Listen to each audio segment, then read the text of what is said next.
जीवन में अगर आगे बढ़ना है तो हमें अपने अंदर अच्छी सोच पैदा करनी पड़ेगी। अच्छा करने के लिए अपने आप को तैयार करना पड़ेगा।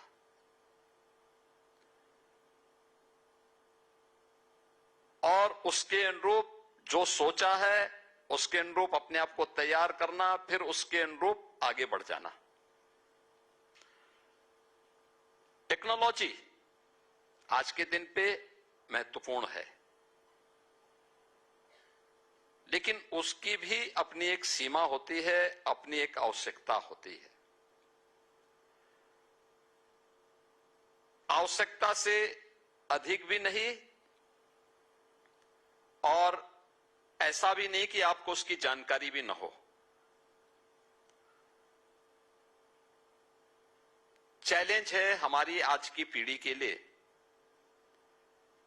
कि स्मार्टफोन आपका एक बहुत बड़ा समय खर्च कर देता है। हमारा प्रयास होना चाहिए कि देखिए, दो चीजें इसके कारण होती हैं। एक, जब हमारी निर्भरता किसी मशीन पर, किसी तकनीक पर या किसी ऐसी वस्तु पर हो जाती है जो हमारी सोचने की, हमारी स्वयं की, अपनी स्वयं की क्रिएटिविटी को हमें उससे थोड़ी दूरी बनानी चाहिए। देखिए, एक समय था जब कैलकुलेटर नहीं थे तो लोग गिनती, पहाड़ा ये सब याद करते थे और कोई भी उनके सामने गणित का प्रश्न होता था तो वे फटाफट उसका जवाब दे देते थे। कैलकुलेटर आया, लोगों ने उस पर निर्भरता प्रारंभ कर दी। लोगों को याददाश्त अपनी उसकी कम होती गई। स्मार्टफोन आया तो हर एक चीज के लिए हम लोग आज स्मार्टफोन के प्लेटफॉर्म की ओर देखते हैं। अच्छा है, कहीं पे आपको डिजिटल लाइब्रेरी देखनी, कोई अच्छा कंटेंट देखना हो, उसके लिए वो आपका अच्छा प्लेटफॉर्म हो सकता है। कोई ऑनलाइन एजुकेशन से जुड़े हुए कंटेंट को देखना हो, वो आपके लिए मददगार हो सकता है। लेकिन यह आवश्यक नहीं कि उसमें जो कुछ भी मटेरियल है वो आपके हित में है। एक, आपकी सोचने समझने की सामर्थ्य को वह कुंद करेगा, कमजोर करेगा। दूसरा, बहुत ज्यादा स्मार्टफोन देखने का दुष्परिणाम क्या है? हमारी आई साइट को वह प्रभावित करेगा, आंख की रोशनी को कमजोर करेगा। यानी आंख की रोशनी भी कमजोर होगी, मस्तिष्क की सोचने की सामर्थ्य भी उससे कमजोर हो सकती है। इसलिए जो लोग 4 घंटे 6 घंटे स्मार्टफोन पर खर्च करते हैं, उनको धीरे धीरे करके उस समय सीमा को घटा करके प्रयास करना चाहिए कि अगर कहीं पे कोई शिक्षा से जुड़ा हुआ महत्वपूर्ण कंटेंट देखना हो, कोई महत्वपूर्ण जानकारी लेनी हो, तो उसको तो आप उस समय इस्तेमाल उस समय के लिए कर लें, लेकिन उस पे चिपके रहने की इस बीमारी को अपने आप को दूर करना चाहिए। दूसरा, सोशल मीडिया प्लेटफॉर्म पर अच्छे बुरे दोनों प्रकार के कंटेंट होंगे। अगर हम उससे दूरी बना करके रखेंगे, केवल आवश्यकता के अनुरूप उस प्रकार की सामग्री जो आपके पाठ्यक्रम के अनुकूल हो और आपकी प्रतियोगी परीक्षाओं के अनुरूप हो, उसको अगर हम देखेंगे आपके लिए उपयोगी होगा, लेकिन उसकी भी सीमा होनी चाहिए। और मैं तो सभी बच्चों से कहूंगा, प्रदेश भर के बच्चों से, कि अनावश्यक समय उसमें खर्च करने की बजाय अच्छी पुस्तकों को देखने, उन्हें पढ़ने और पाठ्यक्रम के इतर भी अच्छी और प्रेरणादायी पुस्तकों को हमें पढ़ने की और उनमें लिखने की आदत भी हमें डालनी पड़ेगी। अगर हम करेंगे तो इसका लाभ हमें जरूर होगा। और रक्षाबंधन के अवसर पर संस्कृति विद्यालय की इस बेटी ने प्रश्न किया है, तो मैं उनसे यही कहूंगा कि स्मार्टफोन का उपयोग हम लोग बहुत कम करते हैं। मुझे लगता है कि मुझ जैसा व्यक्ति तो आधा घंटा मुश्किल से, वह भी राज्य से जुड़े हुए किसी महत्वपूर्ण प्रसंग को लेकर के, कोई महत्वपूर्ण मुद्दा हो तो उसके लिए हम उसका उपयोग करते हैं, अन्यथा नहीं करते, एकदम नहीं करते। क्योंकि मुझे मालूम है कि वो मेरे समय को, ज्यादा समय मेरा खराब करेगा और मुझे फिर अन्य मुद्दों पर, प्रदेश के विभिन्न जो मुद्दे होते हैं जिनको लेकर के हमें निरंतर कार्य करना होता है, इन मुद्दों से मेरे उस समय को वह खराब करेगा। इसलिए उससे हम लोग दूरी बना के रखते हैं। लेकिन मैं मानता हूं कि मुझसे ज्यादा दूरी आपको बना देनी चाहिए और अपने पाठ्यक्रम पर पूरा कंसंट्रेट करना होगा और अपने मन और मस्तिष्क को खुले रख करके जहां भी अच्छा मिलता हो, पाठ्यक्रम की दृष्टि से, आपके फ्यूचर की दृष्टि से, उस ज्ञान को लेने का प्रयास करना चाहिए। बहुत बहुत आभार माननीय मुख्यमंत्री जी। सर, कुछ बच्चे और हैं जो अपना संदेश आपके साथ में अपनी बात शेयर करना चाहते हैं। सर, मैं अनुरोध करूंगा सुश्री श्रीजा से, संस्कृति विद्यालय से। माननीय मुख्यमंत्री को मेरा सादर प्रणाम। मैं आज बहुत खुश हूँ यहाँ पे आके कि मैं आपसे बात कर पा रही हूँ इस मंच पे। मैं हमेशा सोचती थी कि जब मैं बड़ी होंगी तो मैं आपसे एक बार जरूर मिलूंगी, क्योंकि आप हमेशा से मेरे लिए एक आइडल रहे हैं। और मेरा आपसे और हमारे संस्कृति विद्यालय को में एक बार जरूर आइएगा।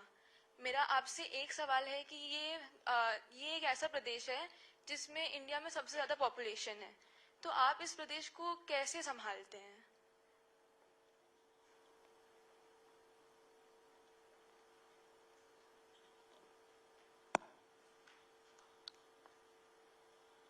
इस बेटी ने बहुत अच्छा प्रश्न किया है। उत्तर प्रदेश भारत की आबादी का सबसे बड़ा प्रदेश है। 25 करोड़ से अधिक आबादी यहां रहती है। लेकिन ये आबादी हमारे लिए चुनौती नहीं है। ये यूपी की संभावनाओं को आगे बढ़ाने का एक हमारे लिए बहुत महत्वपूर्ण माध्यम है। जो लोग इस आबादी को चुनौती मानते थे, उन्होंने यूपी को बीमारू कर दिया था। हमने इसको अपनी डेमोग्राफिक डिविडेंड के साथ जोड़ा है। स्केल है तो उसकी स्किलिंग के लिए भी प्लेटफॉर्म दिया गया। स्किलिंग है तो स्किलिंग को एम्प्लॉयमेंट के साथ जोड़ने का प्रयास किया गया। एम्प्लॉयमेंट है तो उसको यूपी के डेवलपमेंट के साथ आगे बढ़ाने का काम किया गया। यूपी के इंफ्रास्ट्रक्चर को और मजबूत करने की तरफ उसको आगे बढ़ाया गया। परिणाम आ गया। इतनी बड़ी आबादी जब एक साथ चलती है, एक साथ सोचती है, तो उसके परिणाम आएंगे। आज परिणाम क्या है? अब यूपी बीमारू नहीं है। अब यूपी भारत की टॉप 3 इकोनॉमी में एक है। 3 बड़ी अर्थव्यवस्थाएं देश के अंदर कोई गिनता है तो उनमें यूपी का नंबर है। आज से 9 वर्ष पहले ये देश की बॉटम 3 में आता था, यानी सबसे पिछड़े राज्यों में यूपी जाना जाता था। आज देश के सबसे प्रगतिशील राज्यों में किसी की गिनती होती तो यूपी की गिनती होती है। तो ये इसी 25 करोड़ लोगों को एक साथ लेकर के चलने, उनकी सुरक्षा, उनके सम्मान, उनके स्वावलंबन को जब एक साथ सरकार ने शुद्ध नियत के साथ, स्पष्ट नीति के साथ आगे बढ़ाया है तो परिणाम हमारे सामने आया है। और मैं आप सबसे भी यही कहूंगा कि शुद्ध नियत होनी चाहिए। आपका टारगेट स्पष्ट होना चाहिए। क्या टारगेट है? परिणाम जरूर प्राप्त होगा, वैसे ही जैसे यूपी को प्राप्त हो रहा है, यूपी को प्राप्त हुआ है। अगला नंबर है अटल आवासीय से अग्रिमा का। अग्रिमा अटल आवासीय। जय हिंद सर। सर मेरा नाम अग्रिमा है, मैं कक्षा 6 की छात्रा हूँ। सर मैं अटल आवासीय विद्यालय से हूँ। सर आपको रक्षाबंधन की हार्दिक शुभकामनाएं। Thank you. सर मैं आपके साथ एक फोटो लेना चाहती हूँ और अपने पूरे स्कूल ग्रुप के साथ। ठीक है अग्रिमा, आपका फोटो हो जाएगा। अगला नाम है माही। देखिए, अटल आवासीय विद्यालय वे विद्यालय हैं जो प्रधानमंत्री मोदी जी की प्रेरणा से हमारी सरकार ने उन बच्चों के लिए प्रारंभ किया है जिनके अभिभावक निर्माण श्रमिक हैं। क्योंकि उनके माता पिता वर्ष भर एक प्रकार से अलग अलग जगहों पर घूमते रहते हैं, कार्यों में लगे रहते हैं, बच्चे पढ़ नहीं पाते थे। हमने 18 ऐसे विद्यालय यूपी में प्रारंभ करवाए और मुझे बहुत प्रसन्नता है। अटल आवासीय विद्यालय इस समय बहुत अच्छा काम कर रहा है, अच्छा काम कर रहा है। उन्हीं में ये बच्चे हैं जो इस समय यहां पर बोल रहे हैं। तो एक बेटी ने अभी प्रश्न किया, दूसरी बेटी और बोल रही है।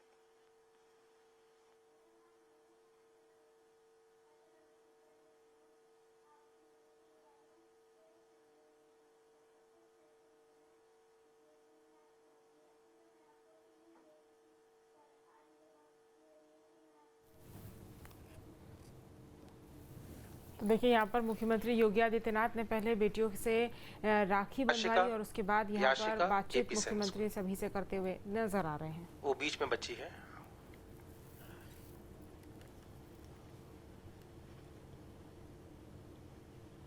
My name is Yashika Sonkar. I am studying in class 3rd. My school name is SSJD's Inter College.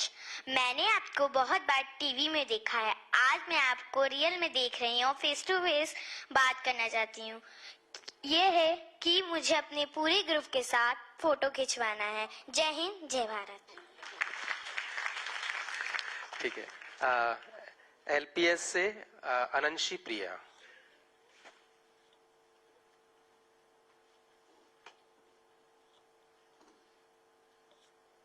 Happy Raksha Bandhan, sir.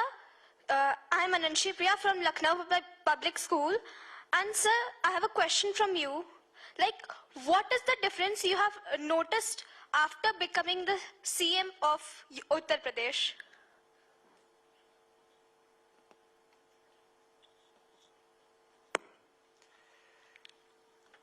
यही परिवर्तन है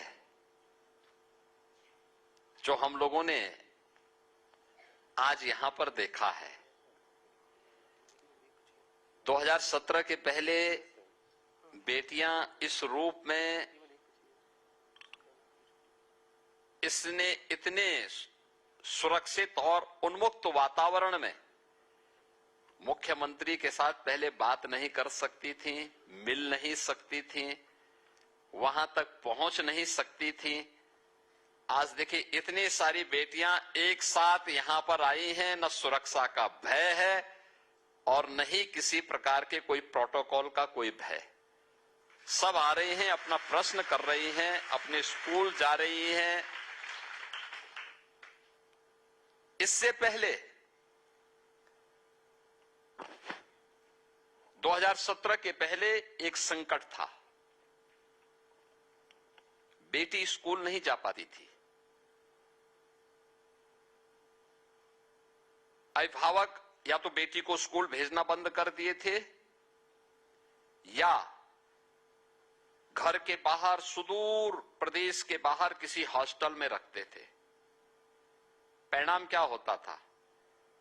जब बेटी को अपने अभिभावक का सबसे अधिक संरक्षण मिलना चाहिए, उस समय वह हॉस्टल में या दूर रहने के लिए मजबूर होती थी। आज मुझे बहुत अच्छा लगता है जब यूपी की बेटियां सुरक्षित हैं,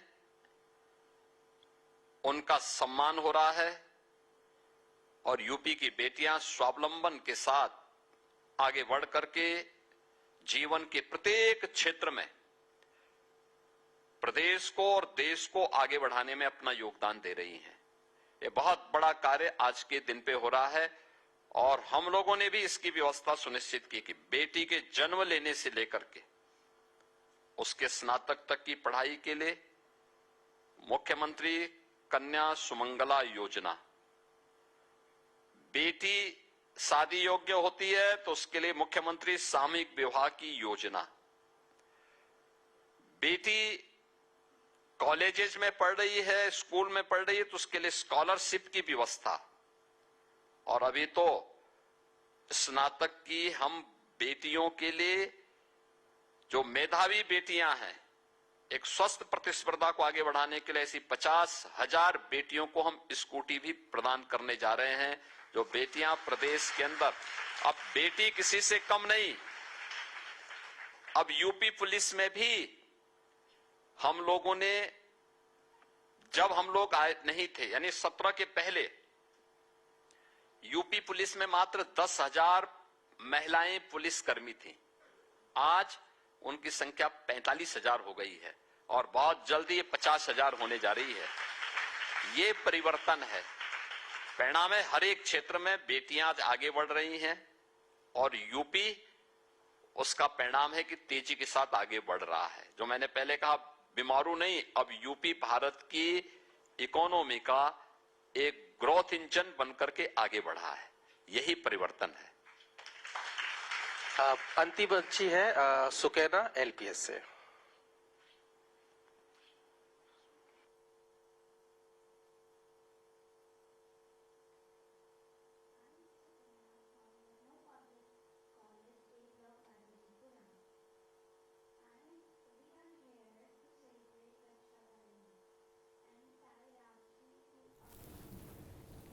तो देखिए यहाँ पर मुख्यमंत्री बच्चियों से बात कर रहे हैं, वो उनसे सवाल कर रहे हैं और कई बच्चियों ने इच्छा जाहिर की है कि मुख्यमंत्री के साथ सेल्फी ले। पिछले कुछ समय से हम देख रहे हैं कि किस तरीके से जो आज के जेनजीज हैं, जो जेन अल्फा हैं, वो मुख्यमंत्री के साथ सेल्फीज लेने में बड़े इच्छुक हैं और मुख्यमंत्री भी उनके साथ। ये एक संवाद कार्यक्रम आप लोगों के बीच में था। अब मैं बड़े ही आदर के साथ अनुरोध करना चाहूंगा माननीय मुख्यमंत्री जी से कि बिटिया और बहना यूपी का गहना के इस स्नेह बंधन के कार्यक्रम में अपने आशीर्वचन वचन बच्चों को प्रस्तुत करें।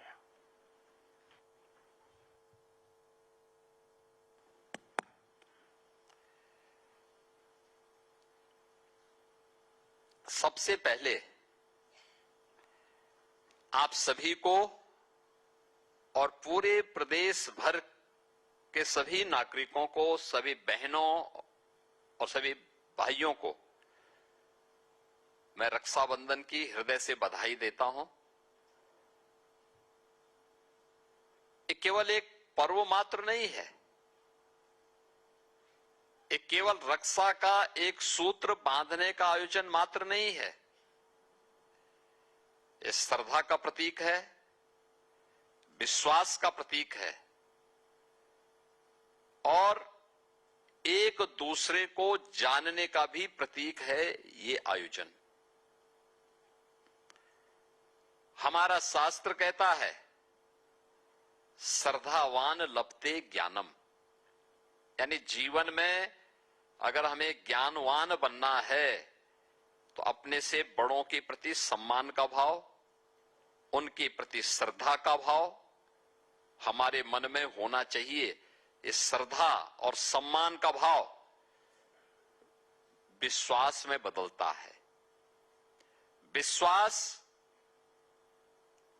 आत्म सम्मान को और आत्मनिर्भरता को आगे बढ़ाता है और आत्मनिर्भरता विकास को द्रुत गति से आगे बढ़ाने में मदद करता है। यानी हमारे पर्व और त्योहार के पीछे श्रद्धा और सम्मान से लेकर के आत्मनिर्भरता और विकास का भाव भी छुपा हुआ है। आपने जो राखी मुझे बांधी, इसमें बहुत सारी बेटियां इसे अपने हाथ से बना के लेके आई, लेकिन बहुत सारे लोगों ने शहर से खरीदा होगा।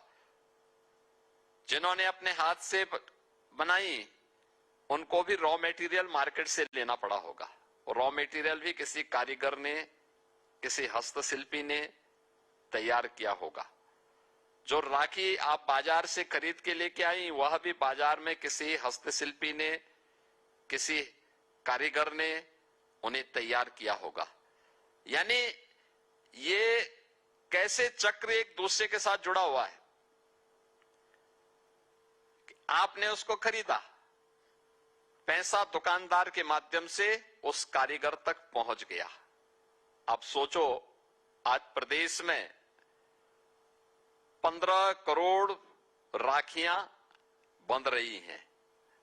15 करोड़ लोगों के हाथों में, बेटियों के हाथों में भी और भाइयों के हाथों में भी, भैया बहन के या आचार्य और शिष्य के, पुरोहित और यजमान के संबंधों को मजबूती से आगे बढ़ाने वाला ये आयोजन श्रद्धा और सम्मान के साथ साथ समाज के स्वावलंबन को भी आगे बढ़ाने का काम कर रहा है। यानी समाज का स्वावलंबन भी होगा, समाज का स्वावलंबन भी इसके साथ जुड़ा हुआ है, क्योंकि हमारा पैसा हमारे ही कारीगरों को मिल रहा है, हमारे ही हस्तशिल्पियों को मिल रहा है, और फिर वही पैसा मार्केट में आएगा तो विकास के साथ उसको जोड़ेगा।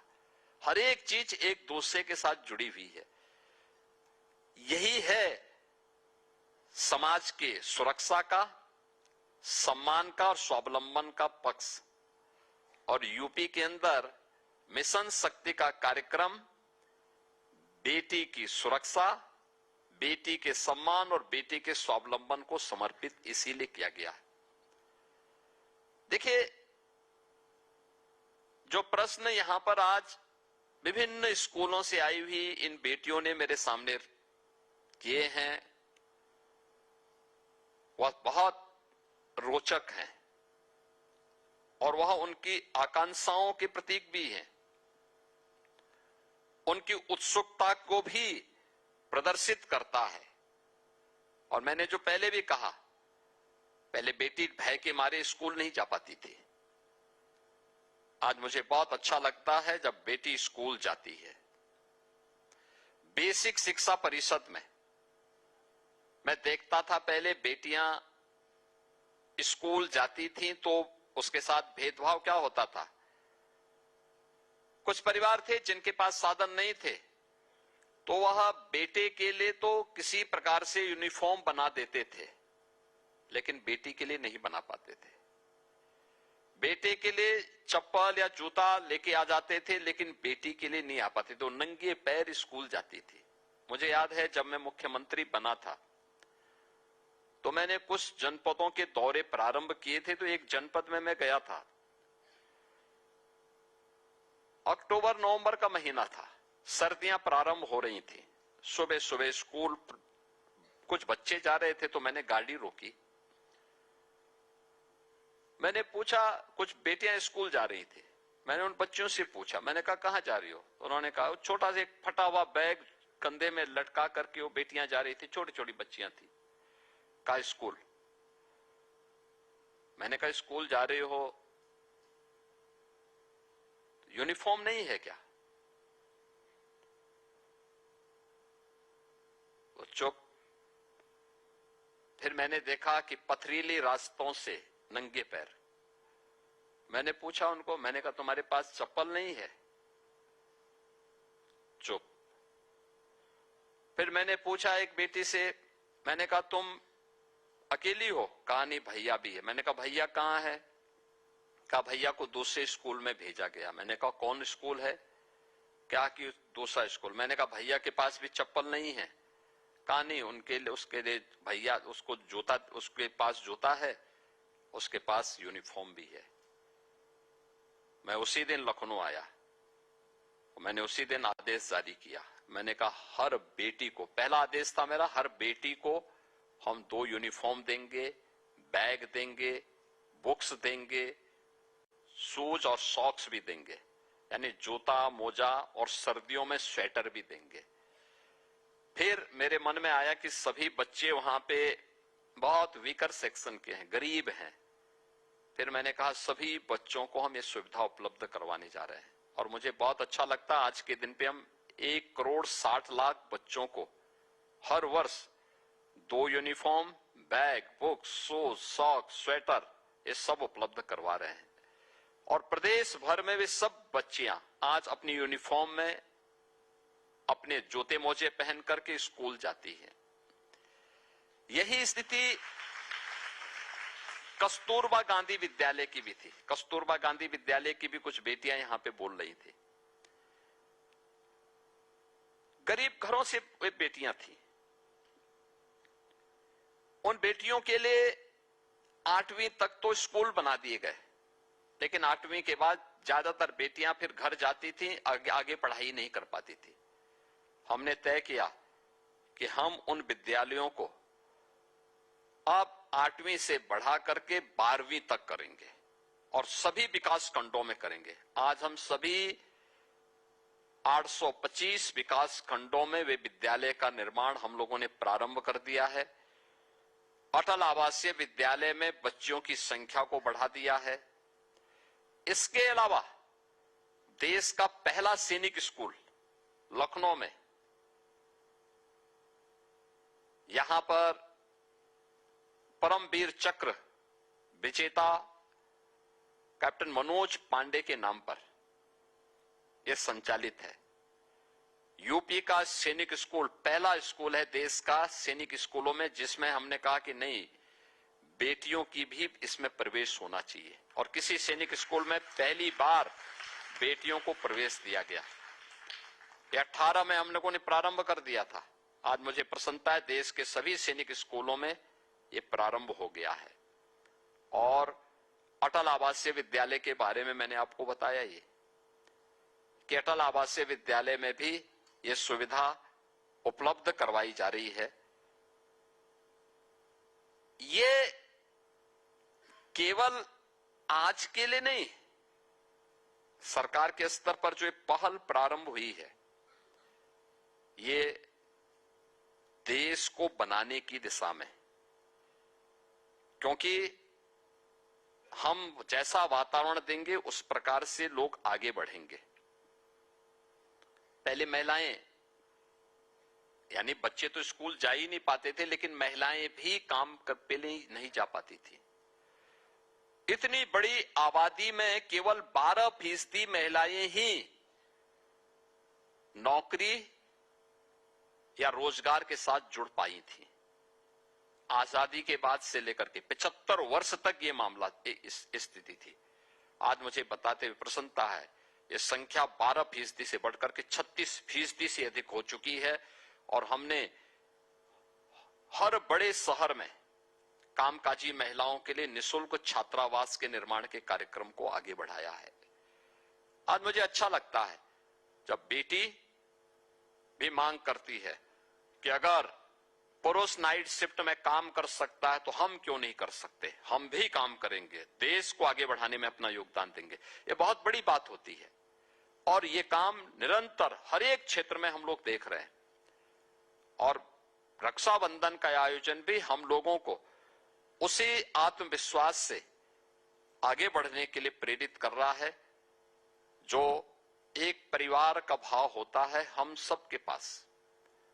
आज आप सभी बेटियां यहां पर आई हैं, मुझे बहुत प्रसन्नता है देख करके, सुन करके, आपकी जिज्ञासा को समझ करके, और मुझे आपसे मिल करके बहुत कुछ, क्या चीजें आगे होनी है, कैसे हम अपने संस्थानों को आगे बढ़ा सकते हैं, इसको भी मुझे इससे एक नया बल भी इससे प्राप्त हुआ है। मैं आपका अभिनंदन करता हूं, आपको रक्षाबंधन की ढेर सारी बधाई देता हूं, अपनी शुभकामनाएं देता हूं, आपके यशस्वी जीवन की कामना भी करता हूं और विश्वास करता हूं कि आप अपनी मेहनत से, अपने परिश्रम से अपनी मंजिल को प्राप्त करने की दिशा में आगे बढ़ेंगे। मेरी शुभकामनाएं आपके साथ में हैं और ये डबल इंजन की सरकार पूरी मजबूती के साथ आप सभी बेटियों के साथ खड़ी है, आपको हर प्रकार का सहयोग करेंगे। आज देखिए, सरकार ने आधी आबादी के लिए निर्णय भी लिया है।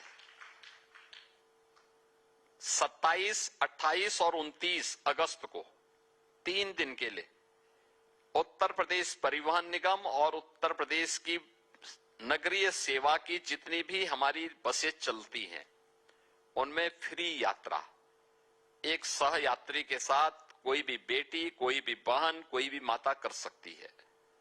कोई उससे किराया नहीं लिया जाएगा। यह सुविधा एक दी गई है। दूसरा, 29 के बाद 60 साल से ऊपर की हर माता को उत्तर प्रदेश परिवहन निगम की बस में फ्री में बस यात्रा की सुविधा प्रदान करने की भी हम लोगों ने एक व्यवस्था लागू कर दी, उसके आदेश जारी कर दिए हैं, वह भी अब लागू हो चुका है। तो अब तो जीवन का कोई क्षेत्र बचा ही नहीं जिसमें बेटियां आगे न बढ़ रही हों। और मैं आप सबसे कहूंगा कि देखो, प्रधानमंत्री जी ने अभी नारी शक्ति वंदन अधिनियम का विधेयक पारित किया है। आपने देखा होगा, वो बेटी हमारी जो है कस्तूरबा गांधी विद्यालय की कह रही थी कि मैं भी अब आगे सार्वजनिक जीवन में आऊंगी।